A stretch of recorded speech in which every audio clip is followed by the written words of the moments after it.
Hello friends আপোনালোকে চাই আছে আমাৰ চেনেল TH Tech আপোনালোকক বহুত স্বাগতম জনাইছো আমাৰ এই ভিডিওটোলৈ এই ভিডিওটোৰ জৰিয়তে আপোনালোকে শিকিব পাৰিব ই-শ্ৰম কাৰ্ড কি ই-শ্ৰম কাৰ্ডত কোনে এপ্লাই কৰিব পাৰিব আৰু ই-শ্ৰম কাৰ্ড কেনেকৈ এপ্লাই কৰে ই-শ্ৰম কাৰ্ড হ'ল ভাৰতৰ শ্ৰমিকসকলৰ বাবে বনোৱা এখন কাৰ্ড এই কাৰ্ডখনৰ জৰিয়তে শ্ৰম আৰু নিযুক্তি মন্ত্ৰালয়ে শ্ৰমিকসকলৰ তথ্য সংগ্ৰহ কৰিব যাৰ ফলত শ্ৰমিকসকলে চৰকাৰৰ নতুন আঁচনি বা চাকৰি পাবলৈ সক্ষম হ'ব চৰকাৰে এই পোৰ্টেলৰ জৰিয়তে 38 কোটি শ্ৰমিকক পঞ্জীয়ন কৰাৰ লক্ষ্য হাতত লৈছে পঞ্জীভুক্ত শ্ৰমিকসকলক দুৰ্ঘটনা বীমা কভাৰেজৰ অধীনত আৱৰা হ'ব দুৰ্ঘটনাত মৃত্যু হোৱা আৰু স্থায়ী বিকলাংগতাৰ বাবে 2 লাখ টকা আৰু আংশিক বিকলাংগতাৰ বাবে 1 লাখ টকা প্ৰদান কৰিব খনৰ বাবে কোনে এপ্লাই কৰিব পাৰিব ইয়াত সকলো ধৰণৰ শ্ৰমিকে এপ্লাই কৰিব পাৰিব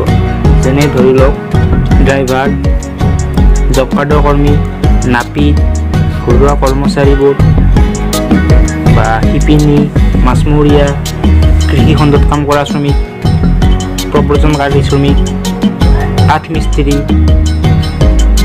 এনেকুৱা ধৰণৰ শ্ৰমিকসকলে ইয়াত এপ্লাই কৰিব পাৰিব ইয়াত মই মাত্ৰ কেইটামান উদাহৰণে আপোনালোকক দিছোঁ চাও আহক কেনেদৰে ই-শ্ৰম কাৰ্ডখন এপ্লাই কৰিব পাৰি আৰু ডাউনলোড কৰি ল'ব পাৰি প্ৰথমতে আপোনাৰ ক্ৰোম ব্ৰাউজাৰটো ওপেন কৰি ল'ব মই ক্ৰোম ব্ৰাউজাৰটো ওপেন কৰি লৈছো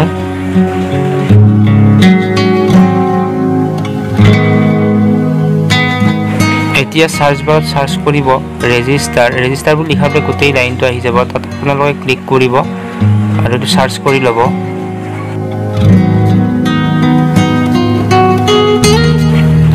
এই কাৰ্ডখনৰ বাবে আপোনাক লাগিব আপোনাৰ আধাৰ কাৰ্ডৰ নাম্বাৰটো আধাৰ কাৰ্ডত লিংক থকা মোবাইল নাম্বাৰটো তাৰ পিছত লাগিব বেংক একাউণ্ট ডিটেইলছ আৰু আপোনাৰ বয়স 16 পৰা 59 বছৰৰ ভিতৰত হ'ব লাগিব এতিয়া এই আপোনাৰ সেলফ ৰেজিষ্ট্ৰেচন ইয়াত প্ৰথমতে আপুনি দিব লাগিব আপোনাৰ আধাৰ কাৰ্ডৰ সৈতে থকা নাম্বাৰটো যেটো নাম্বাৰ আপোনাৰ আধাৰ কাৰ্ডৰ সৈতে লিংক হৈ আছে এই নাম্বাৰটো ইয়াত দিব লাগিব তাৰ পিছত ইন্টাৰ ক্যাপচাটো বহাই দিব ইয়াত যেনেদৰে আছে ঠিক তেনেদৰে বহাই দিব চাব যাতে এইটো ভুল নহয় ডাঙৰ হাতৰ আখৰে লিখা থাকিলে ডাঙৰ হাতৰ আখৰ বহাই দিব আৰু সৰু হাতৰ আখৰ লিখা থাকিলে সৰু হাতৰ আখৰে বহাই দিব ইয়াত অলপ ভুল নকৰিব নহলে টিপিটো আপোনাৰ নাহিব ক্যাপচাটো বহাৰ পিছত তাত তলফালে আপুনি দেখিবলৈ পাইছে are you a member of যদি আপুনি EPFO মেম্বাৰ হয় তেনেহলে ইয়েছত ক্লিক কৰিব নহলে নট ক্লিক কৰিব আৰু 2 নম্বৰত আছে আপোনাৰ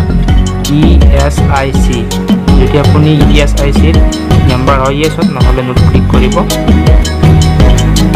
আৰু আপোনাৰ ইয়াৰ পিছত সাবমিটৰ পিছতে আপোনাৰ OTP আহিব আপুনি OTP টো ইয়াত বহাই ল'ব লাগিব ইয়াত মোৰ OTP টো আহিছে মই ইয়াত OTP টো বহাই দিছো OTP টো বহোৱাৰ পিছত আপুনি সাবমিটত ক্লিক কৰি দিব এবাৰ OTP টো ভালদৰে চেক কৰি ল'ব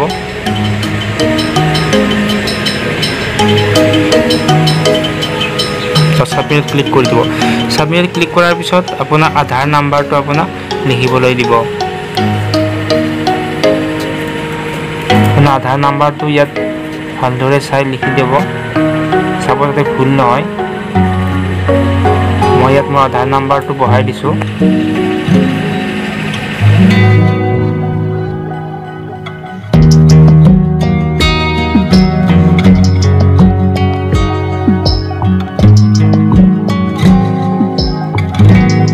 তাৰ পিছত তলত ইয়াত টিক মাৰ্কটো নিজে আহি যাব নাহিলে আপোনাৰ লগত দি দিব তাৰপিছত তলত সাবমিটত ক্লিক কৰি সাবমিট কৰি ল'ব এতিয়া আপোনাৰ ইয়াত আৰু এটা OTP আহিব OTP টো আপুনি ইয়াত বহাই ল'ব ভালদৰে চাই পেলাই বহাই ল'ব চাব যাতে ভুল নহয় আপোনাৰ OTP টো লিখোতে এবাৰ চেক কৰি ল'ব ভালদৰে তাৰপিছত ভেলিডেটত ক্লিক কৰি দিব ইয়াত এনেকুৱাকৈ এখন পেজ খোল খাব তাৰ পিছত আমাৰ তলফালে দেখিবলৈ আপোনাৰ আধাৰ কাৰ্ডত যেনেকৈ আছে গোটেইখিনি ডিটেইলছ ইয়াত আহি যাব আপোনালোকৰ শুদ্ধ আছে নে নাই ইয়াত চাই ল'ব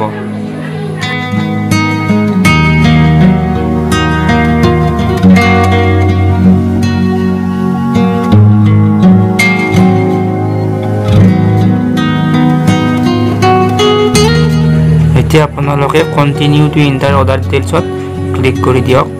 তাৰপিছত নতুন এখন পেজ খোল খাব। এতিয়া ইয়াত আপোনাৰ পাৰ্চনেল ইনফৰমেশ্যন দিব লাগিব। প্ৰথমতে আপোনাৰ মোবাইল নাম্বাৰটো দিব লাগিব, ৰেজিষ্টাৰ মোবাইল নাম্বাৰটো। তাৰপিছত তলত আপোনাৰ যিটো ইমাৰ্জেঞ্চি মোবাইল নাম্বাৰ লিখা আছে তাত বেলেগ এটা মোবাইল নাম্বাৰ দি দিব। মই ইয়াত অন্য এটা মোবাইল নাম্বাৰ দি দিছোঁ। এতিয়া আপোনাৰ ইয়াত ইমেইল আইডিটো বহাই দিয়ক। মোৰ ইমেইল আইডিটো বহাই দিছোঁ মই ইয়াত। এতিয়া ইয়াত আপোনাৰ মেৰিটেল ষ্টেটাছটো দি দিব। চাইডৰ পৰা থকা চিম্বলত ক্লিক কৰি ইয়াত চিলেক্ট কৰি ল'ব পাৰিব।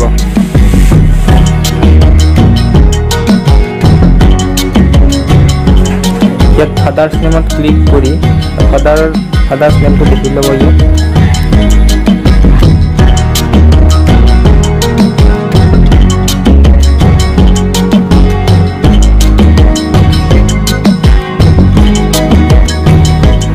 এতিয়া আপোনাৰ ছ'চিয়েল কেটেগৰীটো চিলেক্ট কৰি ল'ব লাগিব। চাইডত থকা চিম্বলটোত ক্লিক কৰি ল'ব।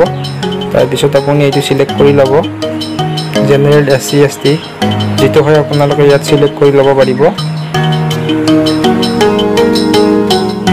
আপোনাৰ যদি ব্লাড গ্ৰুপটো আপুনি জানে তেনেহ'লে চাইডত থকা চিম্বলটোত ক্লিক কৰি চিলেক্ট কৰি ল'ব। ডিফাৰেণ্টলি আপডেটটো আপুনি নকৰি থ'ব। তাৰপিছত এইটো আছে নমিনি ডিটেইলছ। এই নমিনি ডিটেইলছটো আপুনি নকৰি ৰাখি থ'ব পাৰে।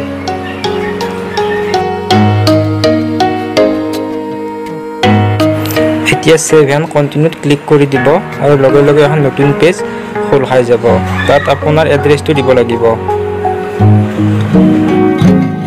প্ৰথমতে হোমষ্টেটো চিলেক্ট কৰি ল'ব। চাইডত থকা চিম্বলটোত ক্লিক কৰি এটা হোম চিলেক্ট কৰি ল'ব। চিলেক্ট কৰাৰ পিছত আপোনালোকে ইয়াতে দেখিবলৈ পাইছে হাউচ নাম্বাৰ যিটো আছে আপোনালোকৰ ঘৰৰ নাম্বাৰটো ইয়াত বহাই দিব। লোকেলিটিটো এইটো নিজে আহি যাব। তাৰপিছত ইয়াতে ষ্টেট আছে, ষ্টেটটো আপুনি সেই চাইডত থকা চিম্বলত ক্লিক কৰি তাত ষ্টেটটো চিলেক্ট কৰি ল'ব আৰু ডিষ্ট্ৰিক্টটো চিলেক্ট কৰি ল'ব। নলবাৰী চিলেক্ট কৰি লৈছোঁ।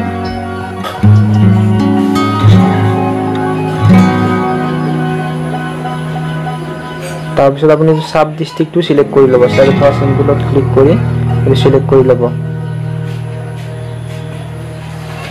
পিনক'ডটো নিজে নিজে আহি যাব। ষ্টেইং কাৰেণ্ট লোকেশ্যনত আপোনালোক ক্লিক কৰিব চিম্বলত। ক্লিক কৰি তাত চিলেক্ট কৰি ল'ব কিমান বছৰৰ পৰা আপুনি এই ঠাইত বাস কৰি আছে সেইটো চিলেক্ট কৰি ল'ব। এতিয়া আছে মাইগ্ৰেণ্ট ৱাৰ্কাৰ। এইটো প্ৰব্ৰজনকাৰী শ্ৰমিক যদি হয় য়েছত ক্লিক কৰিব, নহ'লে নট ক্লিক কৰিব। তাৰপিছত তলত টিক মাৰ্কটো নিজে আহি যাব আৰু ছেভ এণ্ড কণ্টিনিউত ক্লিক কৰি দিব। ইয়াৰ পিছত এখন নতুন পেজ খোল খাই যাব। তাত আপোনালোকৰ এডুকেশ্যন কোৱালিফিকেশ্যনখিনি দিব লাগিব।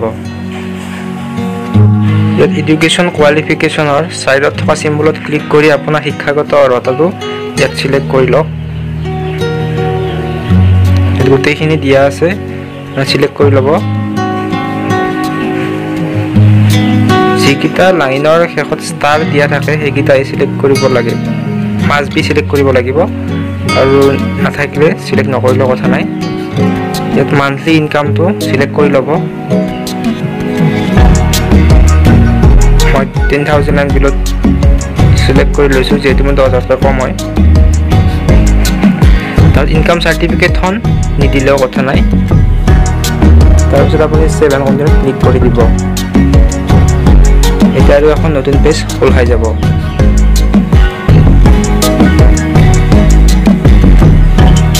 ইয়াত অকুপেশ্যন এণ্ড স্কিলছ তাৰ বিষয়ে আপোনালোকে ইয়াত দিব লাগিব। প্ৰাইমেৰী অকুপেশ্যনটো আপুনি চাইডত থকা আই বুটামত ক্লিক কৰি চিলেক্ট কৰি ল'ব। তাৰপিছত আপোনাৰ এই কামটোত কিমান দিনৰ এক্সপিৰিয়েঞ্চ আছে সেই এক্সপিৰিয়েঞ্চটোৰ বছৰটো আপুনি ইয়াত লিখি দিব।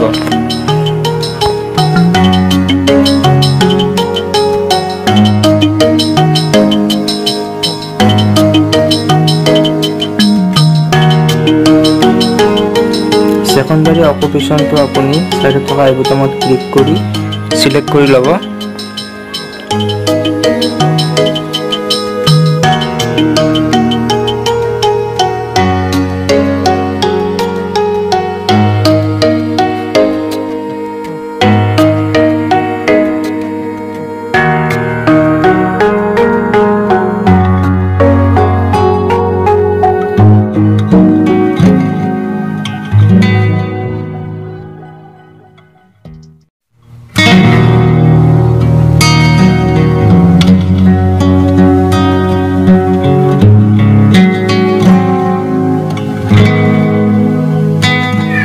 অকুপেশ্যন চাৰ্টিফিকেটটো নিদিলেও কথা নাই। এতিয়া আছে আপোনাৰ হাউ ডিড ইউ একুয়াৰ স্কিলছ, আপোনাৰ দক্ষতা কেনেদৰে প্ৰাপ্ত কৰিলে। এইটো আপুনি চাই থকা চিম্বলত ক্লিক কৰিব আৰু তাত সিলেক্ট কৰিব তলৰটো ডিড নট ৰিচিভ, এইটো আপুনি তাত সিলেক্ট কৰি ল'ব। তাৰপিছত আপুনি সাব স্কিলছটো সিলেক্ট কৰি ল'ব, চাই থকা চিম্বলত ক্লিক কৰি এইটো আপুনি সেল্ফ লাৰ্ণিঙত ক্লিক কৰিব, সিলেক্ট কৰি ল'ব।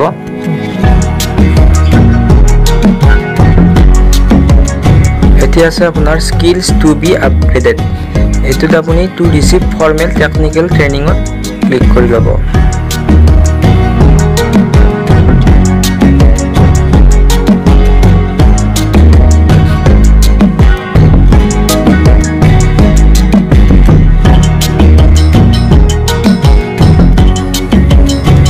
তাৰপিছত আপুনি সেভ এণ্ড কণ্টিনিউত ক্লিক কৰি ল'ব, আৰু এখন নতুন পেজ খোল খাব। মই ইয়াত সেভ এণ্ড কণ্টিনিউত ক্লিক কৰাৰ পিছতো মোৰ বেলেগ পেজ খোল খোৱা নাই, ইয়াৰ কাৰণটো মই আপোনালোকক দেখাই আছোঁ।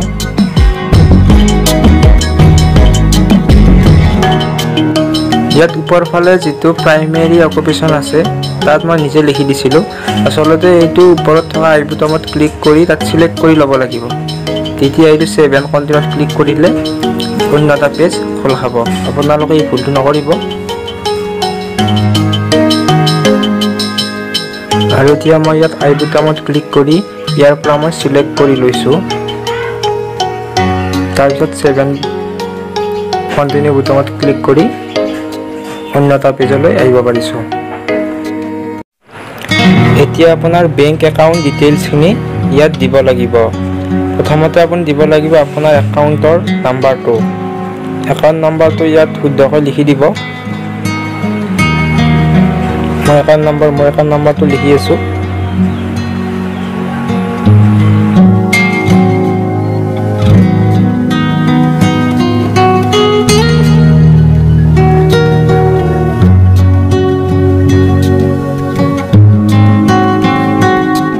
তাৰপিছত আপোনাৰ একাউণ্ট নাম্বাৰটো কনফাৰ্ম কৰি ল'ব, ভালদৰে চাই ল'ব যাতে কোনো ধৰণৰ ভুল নহয়।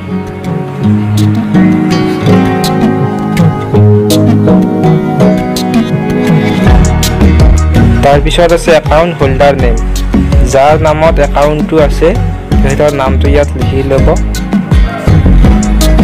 মই মোৰ নামৰ একাউণ্ট আছে যিহেতু মই মোৰ নাম লিখি দিছোঁ। তাৰপিছত আপোনাৰ বেংকৰ যিটো IFSC কোড আছে, IFSC কোডটো বেংকৰ একাউণ্টৰ বহীত চাই পেলাই ভালদৰে আপোনালোকে লিখি ল'ব, শুদ্ধকৈ লিখিব। আপোনালোকে 2-3 বাৰলৈকে চাই ল'ব যাতে ভুল নহয়।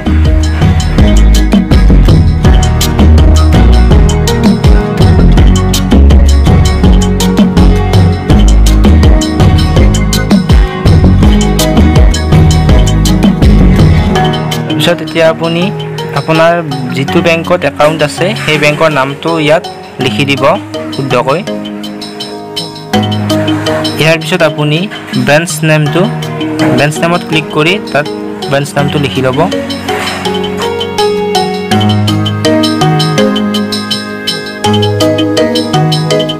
তাৰপিছত সেভ এণ্ড কণ্টিনিউত ক্লিক কৰি দিব আৰু আপোনালোকৰ এখন নতুন পেজ খোল খাব। আৰু যেতিয়া ইয়াত তলফালে সেভ পাছৱাৰ্ড বুলি আহিব আপোনালোকে এইটো সেভ কৰি ল'ব। আৰু ইয়াত আপোনালোকে সম্পূৰ্ণকৈ দেখিবলৈ পাব আপোনালোকে কি ডকুমেণ্টছ ডিটেইলছ আপোনাৰ সম্পূৰ্ণখিনি ইয়াত দেখিবলৈ পাব। গোটেইখিনি আপোনালোকে এবাৰ ভালদৰে চাই ল'ব।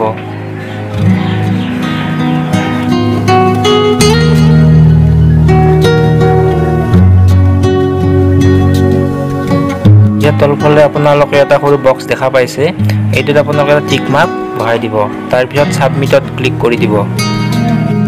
ক্লিক কৰাৰ পিছত আপোনাৰ মোবাইলত এটা OTP আহিব, OTPটো আপোনালোকে ইয়াত বহাই দিব শুদ্ধভাৱে, তাৰপিছত আপুনি এইটো ভেৰিফাই কৰি ল'ব।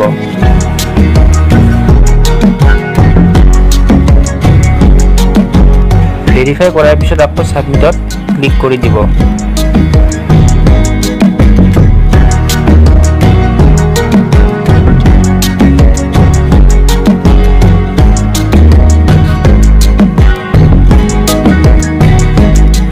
এতিয়া আপোনালোকে লিখা পাইছে UAN কাৰ্ডৰ ওচৰতে লিখা আছে ডাউনলোড UAN কাৰ্ড। আপোনাৰ ৰেজিষ্ট্ৰেশ্যন কমপ্লিট হৈ গ'ল। এইখনে আপোনাৰ কাৰ্ড।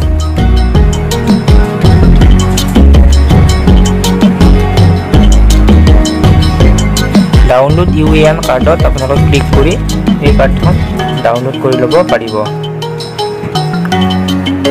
ক্লিক কৰাৰ লগে এনেকুৱা অপশ্যন আহিব, তাৰপিছত আপোনালোকে ডাউনলোডত ক্লিক কৰি দিব আৰু আপোনাৰ কাৰ্ডখন ডাউনলোড হৈ গ'ল। এতিয়া আপুনি ওপৰত থকা তিনিটা ডটত ক্লিক কৰি ডাউনলোড অপশ্যনত যাব। তাত আপুনি ডাউনলোড কৰা কাৰ্ডখন দেখিবলৈ পাব। চাওক এইখন কাৰ্ড মই এতিয়া বনালোঁ, ডাউনলোড কৰি লৈছোঁ। ভিডিওটো যদি ভাল লাগিছে তেনেহ'লে লাইক, কমেণ্ট আৰু শ্বেয়াৰ কৰি দিব আৰু ভিডিওটো ছাবস্ক্ৰাইব কৰিবলৈ নাপাহৰিব। আজিলৈ ইমানেই। জয় আই অসম।